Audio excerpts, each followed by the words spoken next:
it's Izzy, and today I'm going to be talking about lots of things.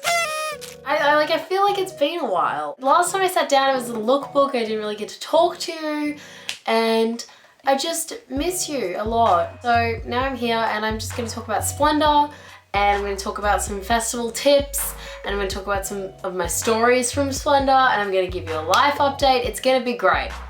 I went to Splendour in the Grass over the weekend, which is a 3-day long music festival here in Australia. It's the biggest one in Australia, I believe. I went and I've gone these past 2 years as well. This is my 3rd year. It was just the freaking best. I love music festivals. I love festival fashion. I love live music. I love everything about it. It was just the bomb. And honestly, like leading up to that, I was just having just a small existential crisis. Nothing big, you know, it happens. Every couple of months or so, I'm like, what am I doing? Do I like doing this anymore? Why am I doing this? And what do I want to do in the future, kind of thing. You know, contributing to that, I spilt a glass of water on my laptop, my new MacBook, and it was kind of the end of the world a little bit. I ruined my laptop, and so I'm gonna have to buy a new one, which means that I can't buy the new camera that I was gonna vlog on, so vlogs were put to a hold, which kind of sucks, but I think I'm just gonna do it on my DSLR. Whatever, you don't care. Yes, back to Splendour. I'm just gonna tell you some of my stories and give you some tips because you need them. I went with Kurt, who you know, and Leah, his sister, Robin and Nancy, who are 2 of my other friends. So we rocked up to Byron. It's a 3-hour car trip from here. We stayed in an Airbnb. It was this super sketch 1 room in some dude's house. There were 5 of us and he thought there were 4 of us. So we showed up and he was totally nice to us and everything. Anyway, so he emailed Kurt's mom and said, hey, one of you's gonna have to get out. Instead of telling us, who emails somebody's mum when we're literally right there, just talk to us. And then, even if we wanted to get out, we couldn't because completely and totally bogged. 100% bogged. I would say that we spent a solid hour trying to get that car out of there, and we were covered head to toe in the mud that was flying up from his tires, and we ruined this dude's lawn who already didn't want us there. It ended up working out okay in the end. That was the first day that we got there. So on the first night, I lost all my friends in the mosh pit. I just saw this opportunity, this golden opportunity to get straight to the front of the mosh pit, and I took it because girl, if you get that opportunity, you better take it. The Peking Duck dudes were having a great time. It was a great set. Some people taking off jackets, taking off hats, whatever, waving them in the air. The girl right next to me, we were on the bar at the front of the mosh pit, right next to me, takes off her shirt and her bra, nude, in this mosh pit.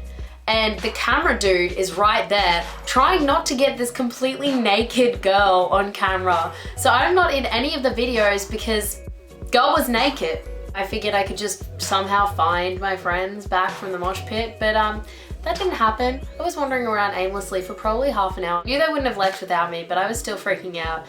So I asked probably 10 people if they had a phone I could borrow, and they all said no. And then I found probably the only dad that has ever attended Splendour in the Grass. He was ready and had his daughters with him, was the nicest guy ever. So shout out to you, Splendour in the Grass dad. First tip is to always have your phone on you. I didn't have my phone on me. Lesson learnt. Second of all, prepare for every weather ever. The mud was up to our ankles and it would rain and be completely freezing at night, but during the day it was like the Sahara Desert. So then the second night we were going to see the wombats at the amphitheater, and it was nighttime. And again, I had lost all my friends because I'm just a total airhead. I wasn't drinking anything, I just would lose my friends because it's very easy to do, okay? We lost all of our other friends except for me and this one guy, who is my friend, at the amphitheater, which is huge. I'm looking for my phone and it's not on my body. It's not on my person. It's the worst feeling in the world. On the verge of tears because I know I'm never going to see my phone again. And I turn us around and we start walking in the mud at night, probably about 100 meters, until I see this tiny imprint of a phone shape in the mud, which has been stepped on probably 5 times. And I pry my phone, which is now caked in mud, out of the ground, and I pick it up and it still works. It was the best moment of my life, and just don't do that. That's my lesson. Don't do that. On the third night, so it's the last night of Splendour, all of the big headlining acts are playing. We're having a great time dancing. I'm with not Kurt and the original crew, like a bunch of guys that I knew who were at the festival. And so we were dancing. Get this call from Leah and she says, I need you here right now. These two are out of control. And I hadn't seen them really at all night. And she's like, just come to this bar because these two are out of control and I need help.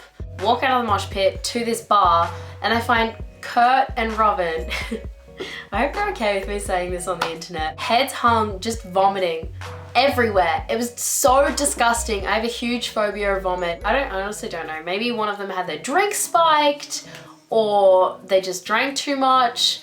I don't even know. I don't think they even know. And so we left the festival that night at like 10:30. We missed the headlining acts. Don't let your friends get too drunk. Watch your drinks. Another really great lesson learnt. That was my Splendour. It was the best thing ever and the worst thing ever. And I'm really struggling coming back to real life, especially when I sound like a 6-year-old chain-smoking man with this cold that I developed over the weekend. Also keep your vitamin C up. Life lessons with Izzy. You know, if you want more story time, I got a bunch because I am going to start pumping out videos for you despite the fact that I killed my laptop and have no camera. That is it for today. I love you all very much and I'll see you in the next one. Bye!